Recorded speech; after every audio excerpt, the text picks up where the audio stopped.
अस्सलाम वालेकुम dear students, first year physics chapter number 5 lecture number 53।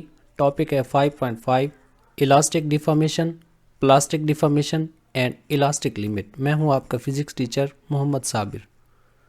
आज हम एक मटेरियल में इलास्टिक डिफॉर्मेशन, प्लास्टिक डिफॉर्मेशन और इलास्टिक लिमिट, इन चीज़ों को डिस्कस करेंगे। In a tensile testing machine a metal wire is stretched at a controlled rate.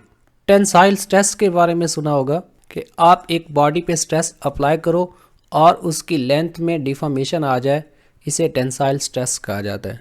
तो टेंसाइल टेस्ट के लिए जो एक मशीन है, that is tensile testing machine, उसमें मटेरियल को एक कंट्रोल्ड रेट में स्ट्रेच किया जाता है। क्योंकि कुछ मटेरियल स्ट्रेस के अंडर ब्रेक कर जाते हैं, तो उनकी फिजिकल स्टेट के अकॉर्डिंग उनको कंट्रोल रेट में स्ट्रेच किया जाता है। The machine continuously measures the stress produced in the wire as it stretches. जैसे जैसे वो वायर स्ट्रेच होती जाती है, वो मशीन कंटिन्यूसली उसके ऊपर अप्लाइड स्ट्रेस को मेजर करती रहती है।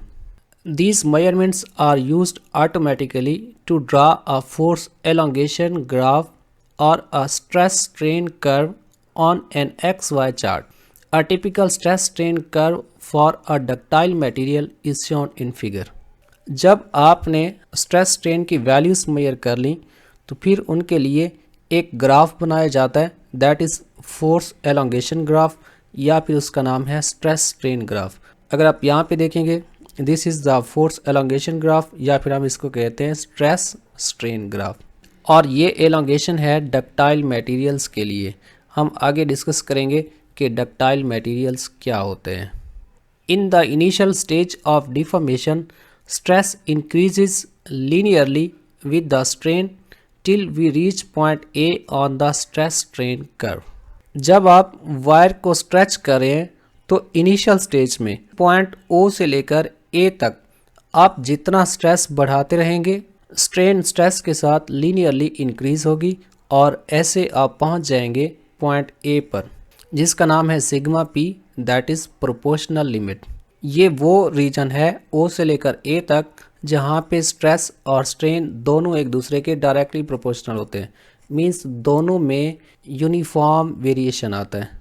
This is called proportional limit sigma and is defined as the greatest stress that a material can withstand without losing straight line proportionality between stress and strain। ये greatest stress है जो एक material stress strain proportionality को loose किए बगैर withstand कर सकता है। In the region from O to A, Hooke's law is valid, which is strain is directly proportional to the stress.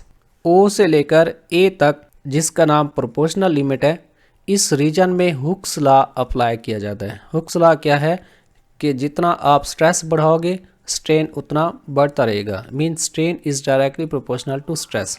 तो ओ से ए रीजन तक हुक्स लॉ अप्लाई होता है। उसके बाद from A to B, stress and strain are not proportional. जैसे आप ए से बी की तरफ बढ़ेंगे तो स्ट्रेस के साथ स्ट्रेन ज़रूर बढ़ रहा है, लेकिन अब ये प्रोपोर्शनल नहीं है। अगर आप इसका ग्राफ देखें तो ये इस तरफ स्ट्रेट लाइन जाना था, लेकिन ये पहले उस अपने रास्ते से बेंड हो गया। उसके बाद है elastic limit. If the load is remove at any point between O and B, the curve will be retraced and the material will return to its original state in the region O B. The material is said to be elastic.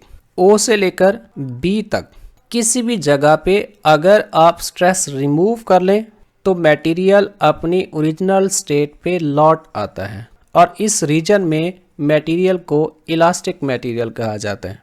The point B is called the yield point and the value of stress at B is known as elastic limit sigma. ये B point कहलाता है yield point, और इस B point के ऊपर जो stress की value है उसका नाम है इलास्टिक लिमिट। ये एक मटेरियल की इलास्टिसिटी की लिमिट है। इससे अगर आप आगे बढ़ेंगे तो मटेरियल के अंदर परमानेंट डिफॉर्मेशन स्टार्ट हो जाएगा। उसके बाद है plasticity. If the stress is increased beyond the yield stress or elastic limit of the material, it becomes permanently changed, means deformed, and does not recover its original shape or dimension after the stress is removed. This kind of behavior is called plasticity. अगर आप yield point से stress को मज़ीद बढ़ा दो या elastic limit से stress को बढ़ा दो तो ये मटेरियल परमानेंटली चेंज हो जाएगा, मींस डिफॉर्म हो जाएगा। और जैसे आपने स्ट्रेस को हटाया तो ये मटेरियल अपनी ओरिजिनल स्टेट को रिकवर नहीं करेगा, ना ये अपनी ओरिजिनल शेप में आएगा, मींस अपनी ओरिजिनल जो डायमेंशन है दैट इंक्लूड लेंथ, शेप और वॉल्यूम, मटेरियल उसको रिकवर नहीं करेगा। और मटेरियल की इस बिहेवियर को कहा जाता है plasticity. The region of plasticity is represented by the portion of the curve from B to C. जो प्लास्टिसिटी का रीजन है वो इस कर्व के ऊपर बी से लेकर सी तक है। This is plasticity. इसमें मटेरियल ब्रेक भी नहीं करता और अपनी ओरिजिनल डायमेंशंस को रिकवर भी नहीं करता। The point C in the figure represents the ultimate tensile stress, that is UTS sigma of the material. जो point C है इसका नाम है ultimate tensile stress, that is UTS. The UTS is defined as the maximum stress that a material can withstand and it can be regarded as the nominal strength of the material. UTS वो maximum stress है जो एक body टूटे बगैर, break किए बगैर बर्दाश्त कर सकता है, और ये उस मटेरियल की नॉमिनल स्ट्रेंथ होती है, मींस ये उसकी पीक स्ट्रेंथ है कि वो बगैर ब्रेक किए हुए अपने वजूद को मेंटेन रखता है। अगरचे उसके अंदर परमानेंट डिफॉर्मेशन पैदा हो गया लेकिन अभी वो ब्रेक नहीं हुआ, टूटा नहीं है।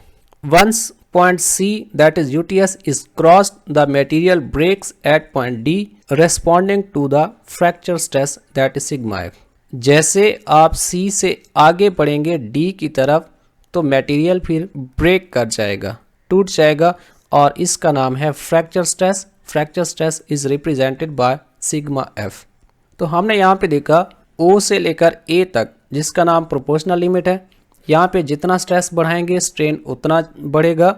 इसके ऊपर हुक्स लॉ अप्लाई किया जाता है। ए से लेकर बी तक स्ट्रेस और स्ट्रेन दोनों एक दूसरे के प्रोपोर्शनल नहीं होते, लेकिन ओ से बी तक ये वो रीजन है जिसमें आप स्ट्रेस को हटा लो तो बॉडी अपनी ओरिजिनल डायमेंशंस को रिकवर कर लेता है। बी पॉइंट इसका यील्ड पॉइंट है और यहाँ तक जो स्ट्रेस अप्लाई होती है दैट इज़ इलास्टिक लिमिट। अब जैसे बी से आगे बढ़ते हैं तो आगे आता है प्लास्टिक डिफॉर्मेशन। प्लास्टिक डिफॉर्मेशन में मटेरियल परमानेंटली डिफॉर्म्ड हो जाता है, मींस अगर आप स्ट्रेस हटा भी लो तो मटेरियल अपने आप को रिकवर नहीं करता। इसके बाद सी पॉइंट पे यूटीएस है। ये वो मैक्सिमम स्ट्रेस है जो एक बॉडी बगैर ब्रेक किए अपने अंदर बर्दाश्त कर सकता है। और सी से जैसे आप आगे बढ़ेंगे तो फ्रैक्चर स्ट्रेस है, यहाँ पे मटेरियल ब्रेक कर जाता है। इसके बिहाफ पे सब्सटेंसेस की दो टाइप्स हैं, एक है डक्टाइल और दूसरा है brittle substance. Substance which undergo plastic deformation until they break are known as ductile substances. For example, lead, copper and wrought iron are ductile substances.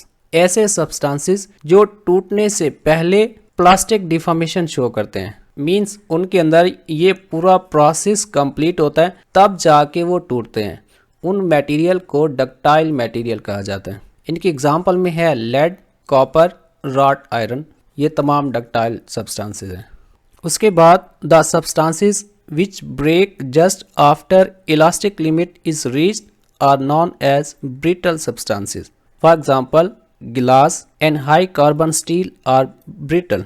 मोreover beryllium, bismuth, chromium are also brittle material.